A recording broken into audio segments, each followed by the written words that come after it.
मंगेशकर रुग्णालय प्रकरणासंदर्भातल्या काही टॉप 9 बातम्या आपण बघूया। थकीत 27 कोटींपैकी 22 कोटी कर तात्काळ भरा, अन्यथा महानगरपालिका 2 दिवसात जप्तीची नोटीस काढणार आहे। दीनानाथ मंगेशकर रुग्णालयाला महानगरपालिकेचा इशारा।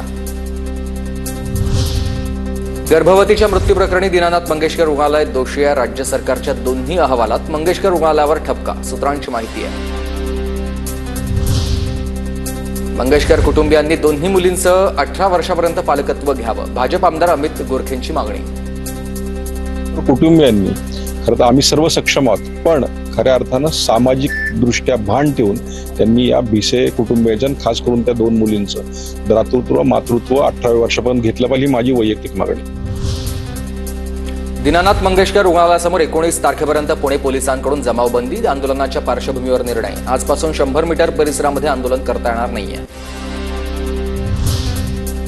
पुणे प्रकरणामधील डॉक्टर सुश्रुत घैसास यांच्यावर राज्य सरकार 2 दिवसात कारवाई करणार आहे, सूत्रांची ही माहिती। गर्भवती महिलेच्या मृत्यू प्रकरणी 2 अहवाल सादर झालेत। प्रथमदर्शनी डॉक्टर घैसास दोषी असल्याची माहिती आहे। पुण्यामधील भाजपची बैठक संपण्याआधीच मेधा कुलकर्णी निघून गेल्यानं चर्चा, तर यापुढे आंदोलन करताना वरिष्ठांची परवानगी घ्या। बैठकीत वरिष्ठांच्या भाजप कार्यकर्त्यांना या सूचना आहेत। मंगेशकर रुग्णालयानं अंतर्गत चौकशीचा अहवाल सार्वजनिक केला आहे। तनिषा आणि भिसे कुटुंबियांची वैयक्तिक माहिती परवानगीविनाच सार्वजनिक केल्यानं मानसिक त्रास झाला।